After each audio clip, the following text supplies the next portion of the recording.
अस्सलामुअलैकुम स्टूडेंट्स। आज हम पेरोल अकाउंटिंग के लेक्चर 1 के साथ आपके पास मौजूद हैं। इस लेक्चर में हम इसके कॉन्सेप्ट्स को सीखेंगे और कुछ एक्सरसाइज हम इंशाल्लाह सॉल्व करेंगे। चलें अब हम अल्लाह का नाम लेकर पढ़ना शुरू करते हैं। अच्छा भाई देखो, इसमें क्वेश्चन में पेरोल बेसिकली है क्या? Payroll is a list of employees and what they are to be paid. Payroll क्या है? Is a list of employees and what they are to be paid. ये बेसिकली क्या है, एक एम्प्लॉयज़ की लिस्ट होती है कि कितने एम्प्लॉयज़ आपके पास मौजूद हैं और उनको क्या पेमेंट की जा रही है, ये समझें। एक तरीके से ये पेरोल है ये। अच्छा, पेरोल में ग्रॉस पे कैसे, ग्रॉस पे क्या होता है, अब ये आपको समझना। कुछ कॉन्सेप्ट्स है यहाँ से यहाँ तक आप समझ लें। हम टू द पॉइंट पढ़ेंगे जो पास पेपर्स को टारगेट करें। हमने सिर्फ उन चीज़ों को पढ़ना है जो ओ लेवल्स के पेपर को टारगेट कर रहे। इररेलेवेंट चीज़ों के डिटेल में हम नहीं जाएंगे। अच्छा, ग्रॉस पे क्या है? टोटल अर्निंग्स को कहते हैं gross pay. Total earnings of an employee without any deductions. जो टोटल अर्निंग्स है एम्प्लॉय की, उसे हम कहते हैं ग्रॉस पे। नेट पे क्या है? व्हाट यू टेक होम और earnings after all deductions. Deductions के बाद जो पैसे आप घर लेकर आते हैं उसको कहते हैं नेट पे या व्हाट यू टेक होम। यानी जो पैसे आप घर लेकर आते हैं, जाहिर बात है पैसे वही घर पे लेकर आएंगे जो ग्रॉस पे में से जब तमाम टैक्सेस को माइनस कर दिया जाएगा तो जो पैसा बचेगा वो आप घर पर लेकर आ जाएंगे, तो वो नेट पे है। यानी earnings after all deductions like taxes and contributions. तो ये टैक्सेस है, कंट्रीब्यूशंस है, ये टैक्सेस की काइंड है। ये जब तमाम टैक्सेस को ग्रॉस पे में से माइनस कर देंगे तो वो बन जाएगा नेट पे। क्या बन जाएगा? नेट पे। तो ग्रॉस पे का फार्मूला क्या हो गया सर? नेट पे का फार्मूला क्या हो गया? नेट पे इज इक्वल टू ग्रॉस पे माइनस टैक्सेस। अब है स्टैट्यूटरी डिडक्शंस। इसका थ्योरी का भी क्वेश्चन बन चुका है 2 मार्क्स का। What is statutory deductions? These are deductions required by law. Statutory deductions वो डिडक्शंस हैं जो कंपलसरी डिडक्शंस कहलाती हैं, जो लाजमन आपकी ग्रॉस पे में से माइनस होंगी। सही है? जो लॉ ने ऑथराइज किया है कि भाई ये टैक्सेस माइनस होंगी आपकी ग्रॉस पे में से, दैट इज स्टैट्यूटरी डिडक्शंस। तो statutory deductions are deductions required by law like taxes, national insurance and social security. जैसे सबसे मेन जो एग्जांपल है इनकम टैक्स। जब आप कमाएंगे तो इनकम टैक्स लाजमन आपको अपनी अर्निंग में से देना पड़ेगा। तो इनकम टैक्स क्या है? स्टैट्यूटरी डिडक्शंस हैं, जिसे यानी स्टैट्यूटरी डिडक्शंस वो डिडक्शंस होती हैं जो कंपलसरी डिडक्शंस होती हैं। ये वॉलंटरी नहीं होती हैं कि सर मैं मूड हो रहा है तो अपने अर्निंग में से माइनस करूं या ना करूं। नहीं, ये लाजमन ये टैक्सेस माइनस होंगे आपकी ग्रॉस पे में से। That is called statutory deduction. तो स्टैट्यूटरी डिडक्शंस क्या है? Compulsory deduction, mandatory deduction. Non statutory deductions क्या है? Are voluntary deductions which an employee choose to have deducted from gross pay like pension donation। तो non statutory deductions क्या है? ये voluntary deductions हैं। अगर आपकी विल होगी तो आप माइनस करवा देंगे अपने ग्रॉस पे में से, यानी ये मैंडेटरी डिडक्शंस नहीं है कि लाजमन आपकी ग्रॉस पे में से माइनस होना चाहिए। तो नॉन स्टैट्यूटरी डिडक्शंस की एग्जांपल क्या हो गई? पेंशन है कि पेंशन के भाई पैसे मेरे ग्रॉस पे में से काट लो, ये आपकी विल पर है। उसके अलावा उसके अलावा क्या हो गई? पेंशन हो गई, डोनेशन हो गई। अब अलाउंसेस और रिलीफ्स, क्या लिखा हुआ है? Allowances and reliefs. तो relaxation, reliefs in tax, deduction from gross pay. तो ये रिलीफ्स क्या होते हैं? जब हम ये क्वेश्चन पढ़ेंगे, क्वेश्चन नंबर 1, तब आपको ज़्यादा क्लियर होगा। यानी ये वो रिलीफ्स है, reliefs in tax, deduction from पे, फ्रॉम ग्रॉस पे। यानी आप जब ग्रॉस पे में से कुछ अमाउंट ऐसी होती है जिस पर टैक्स इम्पोज नहीं होता, तो वो रिलीफ मिलता है आपको। तो जब हम क्वेश्चन नंबर 1 करेंगे तो आपको ज़्यादा क्लियर होगा कि टैक्स रिलीफ क्या होता है ये। अब हम क्वेश्चन नंबर 1 देखते हैं भाई। बेस्ड ऑन पास्ट पेपर्स है ये।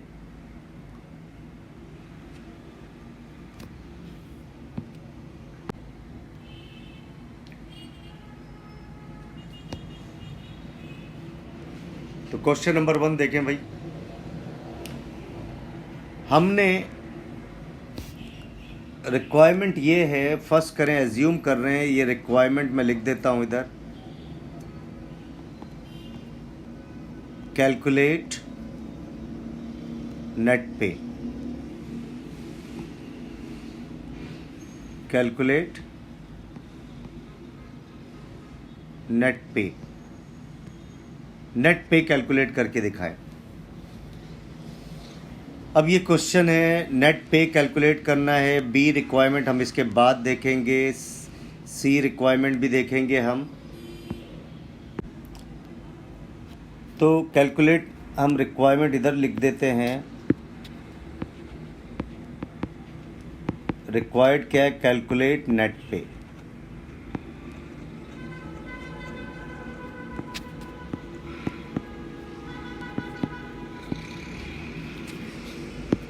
अब कैलकुलेट नेट पे कैलकुलेट कर रहे हैं भाई। तो कैलकुलेट नेट पे में रिक्वायरमेंट ए पे बी देखेंगे। बी रिक्वायरमेंट क्या है हमारी?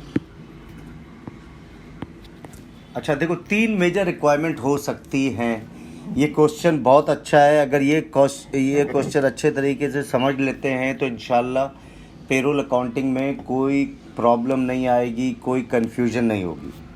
तो जब भी नेट पे कैलकुलेट करें तो नेट पे का फार्मूला आपको पता है। नेट पे क्या है? ग्रॉस पे में से टैक्सेस माइनस कर दें।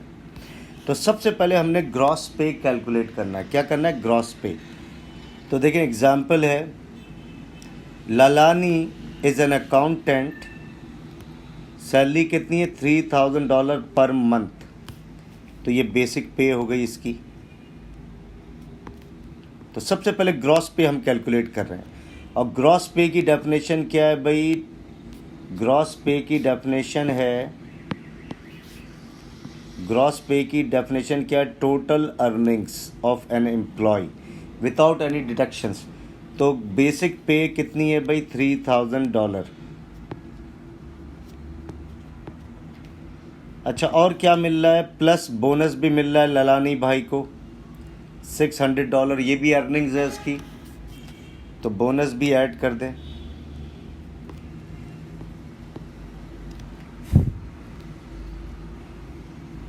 तो बोनस भी ऐड कर दिया आपने। तो टोटल अर्निंग्स इसकी हो गई 3600। तो दैट इज ग्रॉस पे। तो देखिए टोटल अर्निंग्स हो गई इसकी। अच्छा, अब ही page means Lalani page superannuation contribution 5% of gross pay. तो superannuations contribution, this is the kind of tax in UK. तो ये टैक्स की काइंड है। तो जाहिर बात है, अब हम इसमें से लेस क्या करेंगे? Deductions.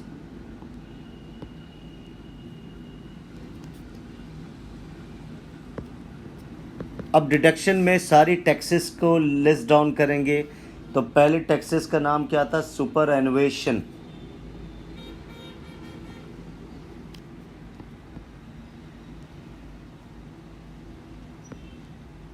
Super एनुएशन contribution, this is one of the kind of tax. तो ग्रॉस पे का कितना है? 3600 का ग्रॉस पे है। इसका कितने परसेंट है? 5%। तो 5% आपने माइनस किया तो ये आ जाएगा $180। अब ये टैक्स माइनस कर दें। उसके बाद कह रहा है these are allowed as relief against income tax. कहता है ये जो अमाउंट है 180, इस पे टैक्स नहीं लगेगा, इस अमाउंट पर इनकम टैक्स नहीं लगेगा।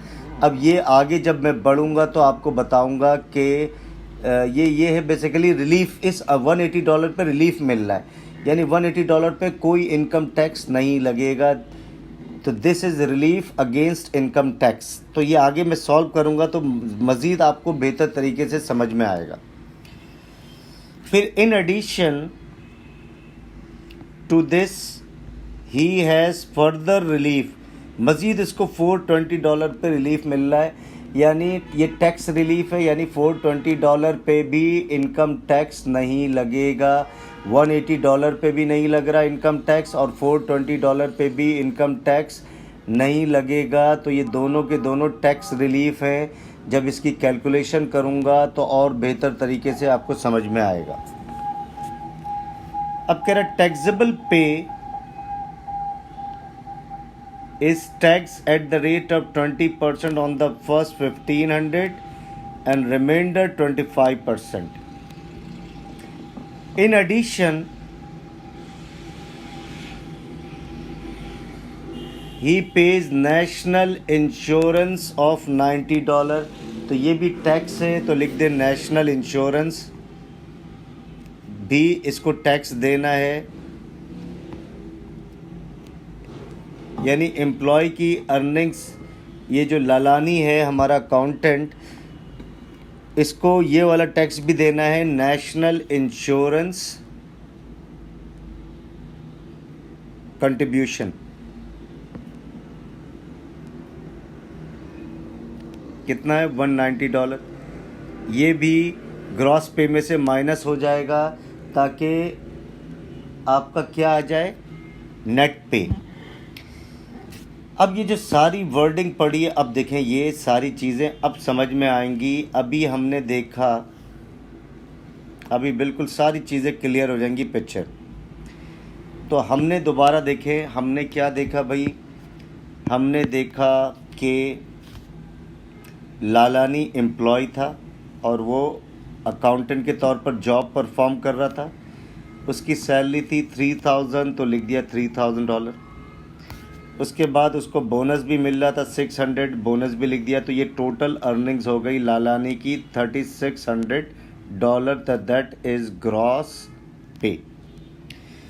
अब लालानी भाई ने क्या क्या टैक्स देना है? एक तो इसको देना है सुपर एनुएशन कंट्रीब्यूशन, कितने परसेंट है? 5% ऑफ ग्रॉस पे। तो देखिए superannuations contribution, this is the kind of tax which Lalani has to pay. तो 3600 पर 5% अप्लाई किया तो $180, इसकी ग्रॉस पे में से ये माइनस होगा $180। उसके बाद ये पूरा पैराग्राफ छोड़कर in addition he pays national insurance $190 भी टैक्स देना है लालानी ने। तो $190 भी टैक्स हो गया। अब बाकी चीज़ें छोड़ी हैं, अभी ये समझ में आएगा ये क्या है ये। उसके बाद इसको आपने माइनस किया तो माइनस इसमें से इन दोनों को माइनस किया आपने तो ये आ जाएगा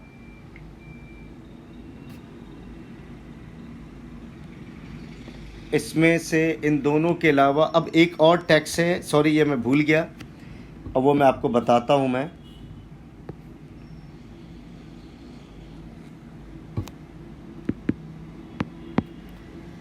तो एक आ गया एक टैक्स आ गया सुपर एनुएशंस कंट्रीब्यूशन, एक आ गया नेशनल इंश्योरेंस। अब है इनकम टैक्स देखिए 20% भी देना है।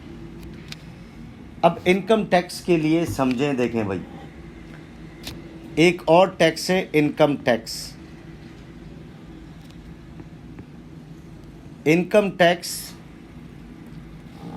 कंपलसरी टैक्स है, स्टैट्यूटरी डिडक्शंस है, ये लाजमन आपने देना है। अब इधर लिख दिया मैंने वर्किंग वन। तो देखें इसमें टोटल अर्निंग्स कितनी थी लालानी की, 3600। अब ये समझ में आएगा आपको। टोटल अर्निंग्स कितनी थी, 3600, right.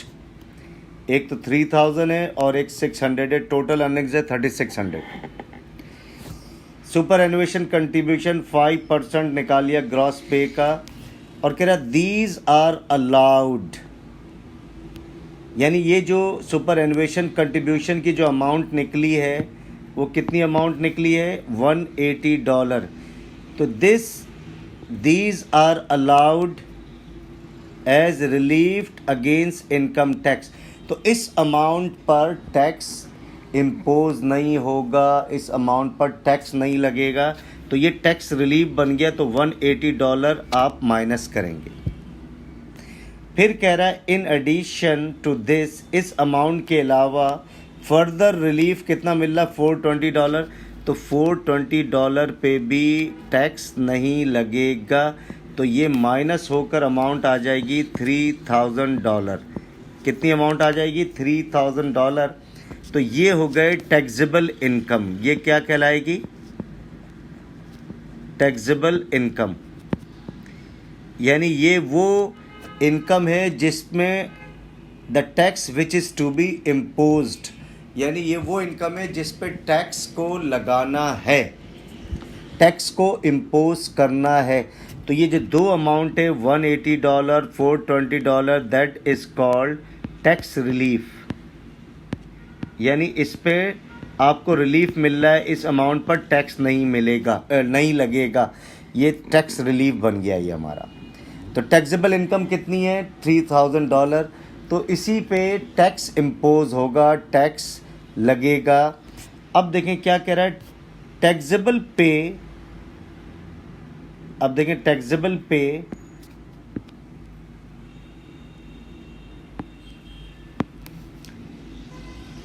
taxable pay is taxed at the rate of 20% on the first 1500। तो फर्स्ट 1500 इसमें से फर्स्ट $1500 आउट ऑफ 3000, इस पे कितने परसेंट लग रहा है, 20%। तो ये आ जाएगा $300। उसके बाद कह रहा है रिमाइंडर अमाउंट कैसे आएगी, 3000 में से 1500 माइनस कर दे तो रिमेनिंग अमाउंट आ गई। इस पे कितने परसेंट लग रहा है, 25%। तो 25% लगाएंगे तो ये अमाउंट आ जाएगी $375। तो इनकम टैक्स निकला $675। तो इनकम टैक्स लिख देना आपने $675, और इधर लिख दे वर्किंग वन में कैसे सॉल्व किया।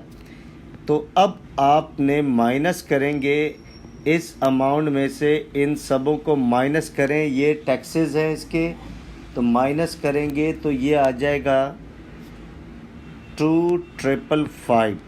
तो दैट इज़ नेट पे, दैट इज़ नेट पे। तो नेट पे का फॉर्मूला क्या है, देखें नेट पे का है अर्निंग्स आफ्टर ऑल डिडक्शंस। तो ये सारी की सारी डिडक्शंस थी। जब ये टोटल अर्निंग्स में से इन तमाम को माइनस किया तो नेट पे कितनी आ गई, 2555। तो ये बन गया व्हाट यू टेक होम, जो आप घर लेकर अमाउंट जानते हैं। तो टैक्स रेट देखें 3600 पे अगर 20% और 25% लगाते तो ज़्यादा अमाउंट निकलती टैक्स की, लेकिन इसने कहा $180 जो है ये टैक्स रिलीफ है। इन एडिशन उसके अलावा $420 भी टैक्स रिलीफ है, यानी इस पर भी टैक्स नहीं लगना है। तो tax which is to be impose कितने पे लगाना है, $3000 पे। तो ये टैक्सेबल इनकम बन गया, इस पे टैक्स लगाना है। तो फर्स्ट 1500 पे 20% लग रहा है, रिमाइंडर कैसे आएगा? 3000 में से 1500 माइनस कर दें तो ये आ जाएगा, जो भी अमाउंट आएगी उस पर 25% करेंगे तो 375। तो ये आ गया नेट पे। तो पहली रिक्वायरमेंट हमने कंप्लीट कर दी, कैलकुलेट नेट पे। अब 3 मेजर रिक्वायरमेंट इस क्वेश्चन, इस टॉपिक की हो सकती हैं। तो पहले तो आपसे कहेगा कि नेट पे कैलकुलेट करो, कर लिया आपने। अब बी रिक्वायरमेंट हो सकती है, बी रिक्वायरमेंट के भाई जर्नल एंट्रीज बनाओ, पास जर्नल एंट्रीज।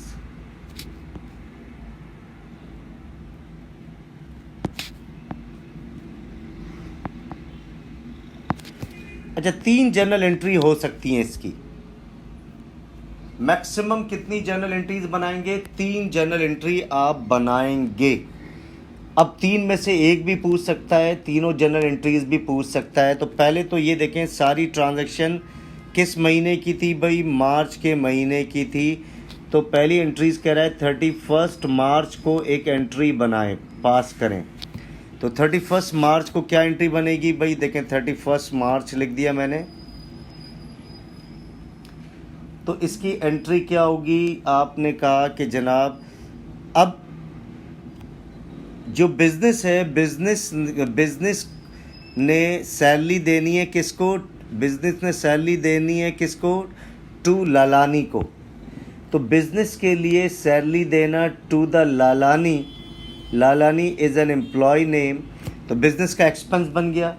तो आपने कहा बिजनेस ने क्या किया? Wages, salaries and wages debit या वेजेस डेबिट। बिजनेस के लिए सैलरी देना एक्सपेंस बन गया। तो एक्सपेंस कितना हो गया? तो टोटल एक्सपेंस हमारा बिजनेस को लालानी को हायर करने पर, बिजनेस को लालानी को हायर करने पर कितनी कॉस्ट बेयर करनी पड़ रही है सर? 3600 बर्दाश्त करना पड़ रहा है। अगर लालानी को बिज़नेस हायर नहीं करती तो $3600 की सेविंग होती। लेकिन अब जब लालानी को बिज़नेस ने इस्तेमाल किया, उसकी सर्विसेज को अवेल किया, तो उसको $3600 सैलरी देनी पड़ेगी। यानी इतना एक्सपेंस बर्दाश्त करना पड़ेगा। और expense one ever increases record on the debit side. तो सैलरीज एंड वेजेस या वेजेस एक्सपेंस डेबिट या सैलरीज एक्सपेंस डेबिट या salaries and wages expense debit 3600 expense one ever increases record on the debit side. अब 3600 में से देखें, एक तो ये टैक्स काटा जा रहा है लालानी के टोटल अर्निंग्स में से। दूसरा $190 काटा जा रहा है, $180, $190। और इनकम टैक्स भी उसकी सैलरी में से डिडक्ट किया जा रहा है। ये तीनों के तीनों टैक्सेस लालानी के अर्निंग्स में से डिडक्ट किए जा रहे हैं, माइनस किए जा रहे हैं। तो ये डिडक्ट करने के बाद जो एम्प्लॉयर है, जो ओनर है, ये सारे टैक्सेस के अमाउंट अपनी जेब में नहीं रखेगा। कलेक्ट करने के बाद, पूल करने के बाद इन तमाम टैक्सेस की अमाउंट को टैक्स अथॉरिटी को वो दे देगा, अपनी जेब में नहीं रखेगा। ये तमाम अमाउंट कलेक्ट करने के बाद, पूल करने के बाद वो टैक्स अथॉरिटी को फाइनली पे कर देगा। तो अभी पे नहीं कर रहा है, अभी आपसे पूछ रहा है इस डेट की जर्नल एंट्री बनाओ।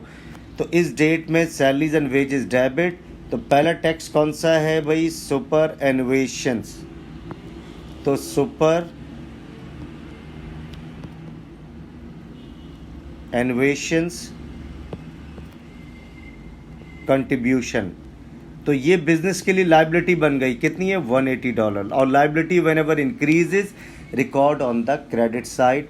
तो ये टैक्स के पैसे टैक्स अथॉरिटी को देने हैं जो बिजनेस ने लालानी को एम्प्लॉय करने पर लालानी के अर्निंग्स में से उन्होंने माइनस किया, राइट। तो दूसरा टैक्स कौन सा है भाई? National insurance. ये भी टैक्स अथॉरिटी को देना है। तो बिजनेस की लायबिलिटी बढ़ गई, नेशनल इंश्योरेंस।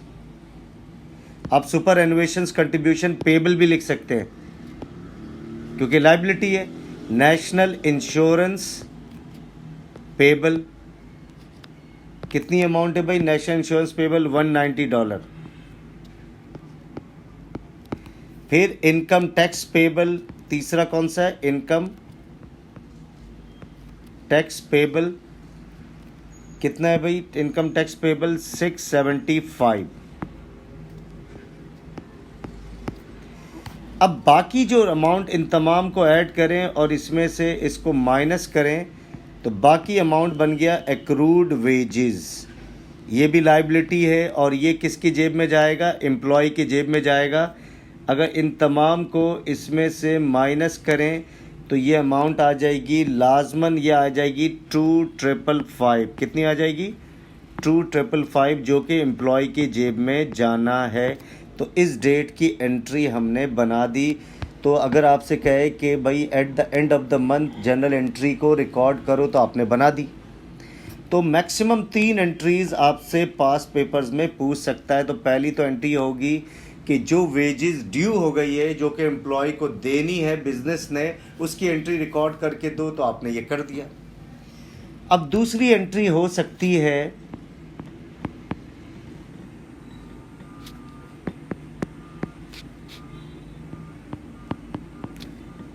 कि दूसरी रिक्वायरमेंट कह सकता है भाई कि हर एम्प्लॉय को 5th ऑफ ईच मंथ को पेमेंट होती है। 5th of each month.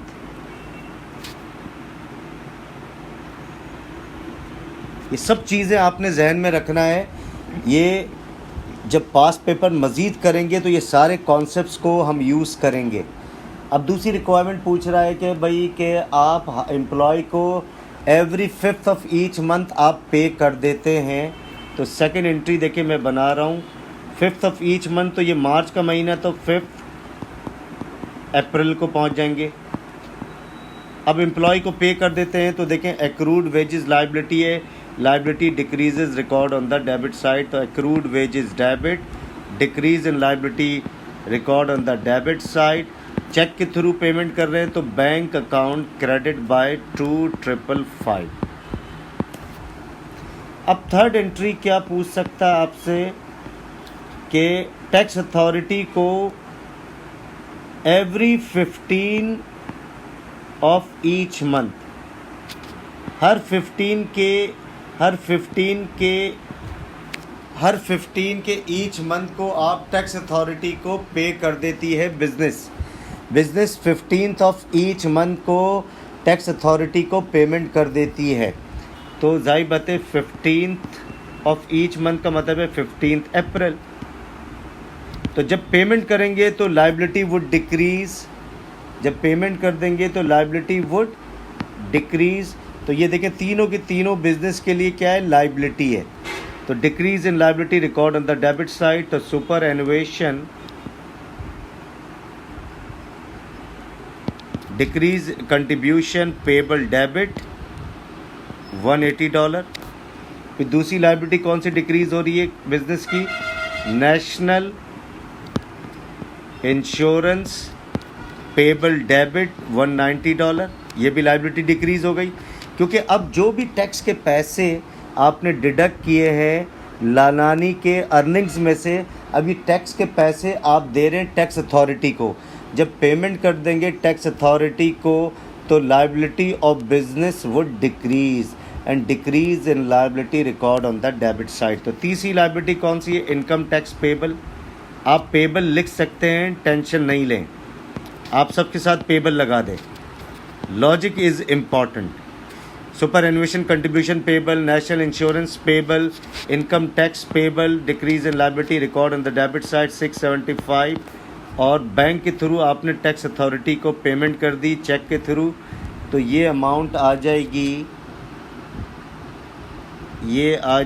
इसको ऐड कर लें 675 190 180, तो ये आ गया 1045। तो मैक्सिमम देखें पहली एंट्री ये हो सकती है कि 31 मार्च को एंट्री बनाएं। दूसरी every 5th of each month को आप एम्प्लॉय को पेमेंट कर देते हैं। Every 15th of each month को आप टैक्स अथॉरिटी को पे कर देते हैं। तो स्टूडेंट्स इसको बहुत अच्छे तरीके से समझ लें आप। अगर इस क्वेश्चन को अच्छे तरीके से समझ लेते हैं तो इंशाल्लाह किसी भी क्वेश्चन में इंशाल्लाह अज़ीज़ कोई प्रॉब्लम नहीं आएगी। ये आपको मैं कॉन्फिडेंटली बात कर रहा हूँ। आप देखेंगे कि इस बात मैंने सही की है या गलत की है, या आप जब क्वेश्चन अटैम्प्ट करेंगे तो आपको अंदाज़ा होगा। तो स्टूडेंट्स आई होप आपको ये तमाम चीज़ें बहुत अच्छे तरीके से समझ में आ गई होंगी। Still if you have doubt you can write on a comment box. Thanks for watching this video. अगले वीडियो तक के लिए खुदा हाफिज़।